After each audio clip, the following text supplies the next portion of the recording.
यार सुनो, हम लोग बहुत जगह प्रभारी हैं, बहुत जगह जाते हैं, इनके नेताओं से मिलते हैं। कांग्रेस बीजेपी वाले आपने जैसे कहा वो भी तो हमारे दोस्त हैं, रिश्तेदार हैं, वो हमें बताते हैं। वो तो आज दिखाई दी आदि रंजन चौधरी ने, कभी मंगलसूत्र की बात करते हैं, कभी कहते हैं सोना छीन लेंगे। ऐसी भाषा को एक अच्छा कार्यकर्ता, देखो कार्यकर्ता हर पार्टी में अच्छा होता है, बीजेपी में भी कार्यकर्ता अच्छे हैं, वो बेचारे डिफेंड नहीं कर पा रहे। कह रहे यार प्रधानमंत्री जी कर्नाटक में कुछ नहीं बोल रहे, अगर देवगौड़ा जी की पोते की कोई बात आती है तो वो कुछ बोल नहीं पा रहे, कैसे चला गया। तो एक अच्छा कार्यकर्ता परेशान है, वो कह रहा है कि भाई अब मैं बीजेपी को समर्थन नहीं दे पाऊंगा। आरएसएस के अच्छे अच्छे लोग जो हैं, जिनके विचार अच्छे होते हैं, जो सच में देश की बात करते हैं, वो परेशान है। वो कह रहे हैं यार भाजपा एक ऐसे रास्ते पे जा चुकी है जहां पे उसका समर्थन, देखो भाटिया जी की तो मजबूरी है बेचारे की, टीवी पे उनको करना है। मैं अपनी पार्टी का समर्थन कर रहा हूं, वो अपनी पार्टी के कर रहे हैं। आप आर भारत की बात रखोगे, देश की बात रखोगे, लेकिन एक आम कार्यकर्ता वो बहुत ज्यादा दुखी है भाजपा का। मुझे नहीं लगता वो इस वक्त काम करने के मन में है। राहुल देव जी, सबको सुना आपने, सबको सुना आपने। I want your analysis. It's been 30 minutes, exact 30 minutes आप वेट करें, माफी चाहता हूं। या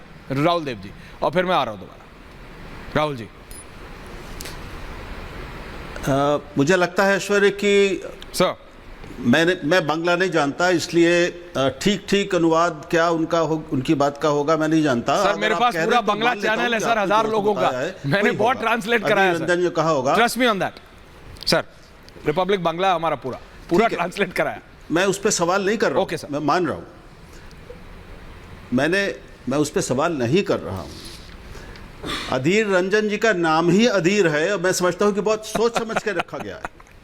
वो सचमुच अपनी प्रकृति से अधीर हैं, और ये वो सैकड़ों बार दिखा चुके हैं, संसद के भीतर, संसद के बाहर। तो उन्होंने ये कह दिया, इसमें मुझे कोई आश्चर्य नहीं हो रहा है। हालांकि मैं ये जानना चाहूँगा कि ये एक वाक्य कहने से पहले उन्होंने क्या कहा और उसके बाद क्या कहा, क्योंकि हर चीज़ एक संदर्भ में कही जाती है। तो उनके पूरे भाषण का कुल संदर्भ और अर्थ क्या था वो हमारे सामने अभी नहीं है, लेकिन उन्होंने जो कहा है ये वाक्य बिल्कुल मैं कहूँगा मूर्खतापूर्ण है, या उनकी अधीरता तो दिखा ही रहा है, उनकी बौखलाहट भी दिखा रहा है। कई बार प्रवाह में, भाषणों में हमारे मुंह से ऐसी बात निकल जाती है जिसको हम ज़बान फिसलना कहते हैं। जैसे अभी उदाहरण दिए गए, अभी आप कांग्रेस कहना चाहते थे, आपके मुंह से तृणमूल कांग्रेस निकला, मैं मानता लिया। इसलिए मैंने शिवपाल जी वाली बात नहीं उठाई, इसलिए शिवपाल जी वाली बात मैंने नहीं उठाई जिसमें शिवपाल जी कह रहे हैं कि बीजेपी को बड़ी मार्जिन से जिताओ। वो होता है सर? बिल्कुल मैं यही कह रहा हूँ। तो ये इस तरह की गलतियां सबसे होती हैं, होती रहेंगी, लेकिन जो उन्होंने कहा है वो सचमुच कांग्रेस की एक बहुत गहरी समस्या को हमारे सामने ला रही है। एक तो केरल और बंगाल में कांग्रेस और उनकी दूसरी जो इंडिया गठबंधन की सहयोगी पार्टियां हैं, उनकी आपस में जो लड़ाई है, उस पर जिस तरह की बातें सभी लोग कह रहे हैं, उससे पूरे देश में भ्रम पैदा हो रहा है, वो बहुत स्वाभाविक है। और ये उनकी एक जो बुनियादी अंतर विरोध है इस गठबंधन का, वो बार बार हमारे सामने हर दूसरे दिन आ जाता है। तो ये वही है, और इसका जवाब वही दे सकते हैं, कोई जवाब नहीं दे सकता। मुझे ठीक लगा कि उन्होंने, पंकज शर्मा ने कहा कि भाई इस पर तो कांग्रेस अध्यक्ष को कार्रवाई करनी चाहिए। निश्चित ही मुझे लगता है करनी चाहिए। इसका जवाब मतलब कुछ नहीं, उनको माफ़ी ही मांगनी चाहिए मैं समझता हूँ। और अगर वो गंभीरता से कह रहे हैं तो फिर इस पूरे गठबंधन की और कांग्रेस को अपनी पूरी नीतियों और दर्शन पे पुनर्विचार करना पड़ेगा। नहीं, बट अगर ये सिर्फ मतलब अभी गौरव जी ने जी नहीं प्लीज कंटिन्यू, मैं बाद में बोलता हूँ, अब बोलिए। जी बोलिए। नहीं, मैं कह रहा हूं अगर वो सिर्फ मतलब अधीर होते तो ममता दीदी ने सर करीबन 2 बार नहीं, आधा दर्जन बार 1.5 से 2 महीने के बीच में कहा है कि Congress and BJP are working together in Bengal. Mamata Didi ने ऑन रिकॉर्ड कहा कि लेफ्ट, कांग्रेस और बीजेपी एक है बंगाल में। भाई ये उन्होंने कहा है, हम सबने सुना है, निश्चित रूप से उन्होंने कहा है, और इसका जवाब तो ये दोनों पार्टियां ही दे सकती हैं, क्योंकि हम जानते हैं कई बार एक साझा शत्रु से लड़ने के लिए कई बार जो दूसरी जगह दुश्मन होते हैं वो हाथ भी मिला लेते हैं। दुश्मन का दुश्मन दोस्त हो जाता है। बहुत बार हमने देखा है, ये बीजेपी और ये लगभग सभी पार्टियों ने किया है। ऊपर से विरोध करते हैं, अंदर से हाथ मिला लेते हैं। तो राजनीति में जिस तरह की साजिशें, जिस तरह की दांव पेच चलते, आ रहा हूं गौरव जी, कमिंग, इसमें इस पर कोई टिप्पणी नहीं की जा सकती। गौरव जी, दुश्मन का दुश्मन दोस्त है क्या? मैं सिर्फ एक छोटा सा निवेदन, प्लीज बोलिए। मैं एक निवेदन कर लूं? प्लीज बोलिए सर। गौरव जी ने एक और उसमें नया तत्व जोड़ा वोट जिहाद का उल्लेख करके, हालांकि वो आपकी चर्चा का मुख्य विषय नहीं था। तो अब उनको तो समाजवादी पार्टी पे हमला करना था, लेकिन मैं सिर्फ ये निवेदन करना चाहता हूँ कि मैं बैठ के अभी इंसाइक्लोपीडिया ब्रिटानिका देख रहा था, उसमें जिहाद के जो अर्थ दिए गए हैं उसमें कई तरह के अर्थ हैं, लेकिन उसमें 2 शब्द मैं आपको बता दूँ। ये ब्रिटानिका है, इसलिए इसको हम अच्छा खासा प्रामाणिक मान सकते हैं। 2 तरह के जिहाद का उल्लेख है इस्लामी साहित्य में। एक उसका नाम है जिहाद अल नफ्स, यानी जो आंतरिक जिहाद होता है, अपनी बुराइयों के खिलाफ लड़ाई संघर्ष, और एक होता है जिहाद अल सौफ, वो बाहरी शत्रुओं के खिलाफ। इसके 2 नाम और भी हैं, मैं उसमें नहीं जा रहा हूँ। तो जिहाद के और ऐसे जो बहुत सारे हर धर्म में इस तरह के शब्द होते हैं जिनके कई अर्थ होते हैं सर, वो संदर्भ के अनुसार उनका अर्थ लगाया जाता है।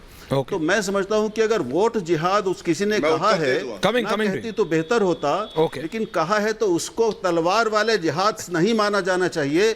यह उस शब्द का बहुत घोर उसकी गलत व्याख्या होगी गौरव जी, और जिसे संविधान और कानून की भाषा में गौरव जी जानते हैं, कहते हैं गलत निर्वचन होगा, मिस इंटरप्रिटेशन होगा, मिस इंटरप्रिटेशन। गौरव भाटिया जवाब दे रहे, अच्छा होगा। गौरव भाटिया जवाब दे रहे, पंकज जी को भी ले आइए। हाँ, देखिए, पहले बहुत सम्मान के साथ राहुल देव जी की टिप्पणियों का उत्तर देता हूं। सबसे पहले राहुल देव जी ने जो अधीर रंजन चौधरी जी ने कहा, उसके लिए कहा उसका संदर्भ पता चलता, पहले उसके क्या बोला बाद में। मैं राहुल देव जी को एक और वक्तव्य बताता हूं, इसका संदर्भ आगे और पीछे का आपको जानने की आवश्यकता नहीं पड़ेगी। राहुल देव जी, ये 5 जनवरी 2024 की बात है, और ये मुर्शिदाबाद में हम देख रहे थे किस तरह से संदेश खाली, कानून व्यवस्था ध्वस्त थी। अधीर रंजन चौधरी जी ने ये कहा था, आप सुनिएगा ध्यान से, सत्तारूढ़ पार्टी के गुंडों ने ईडी अधिकारियों पर जो हमले किए, इससे ये स्पष्ट होता है कि राज्य में कानून व्यवस्था का हाल बुरा होता जा रहा है। आज वे घायल हुए हैं, कल उनकी हत्या भी हो सकती है। इसका एक ही संदर्भ है कि कानून व्यवस्था खत्म हो चुकी है। शाहजहां शेख 55 दिन तक गायब रहता है, सुप्रीम कोर्ट से फटकार लगती है, उसके बाद उसकी अरेस्ट होती है। संरक्षण ममता बनर्जी ने दिया, इसका कोई दूसरा संदर्भ नहीं। और दादा होल्ड ऑन, सम्मान करता हूं, आप धारा से सहमत हूं या नहीं? बोलिए गौरव जी, आप बोलिए, मैं अपनी बात पूरी। हाँ बोलिए, संजय दादा बीच में बोल रहे थे। हाँ, थैंक यू। हाँ, राहुल देव जी ने एक बात करी और उन्होंने अच्छा बचाव किया, लेकिन अधिवक्ता होने के नाते मैं आपको एक बात बताता हूं। कॉमन पार्लेंस एक फ्रेज है, आम आदमी कैसे लेता है। जिहाद शब्द जो है राजनीतिक शब्द से ज्यादा एक सांप्रदायिक शब्द है हमारे देश में। हमने देखा है लव जिहाद, तमाम और जिहाद भी कहे जाते हैं, आतंकवादी गतिविधियों से जिहाद को जोड़ा जाता है।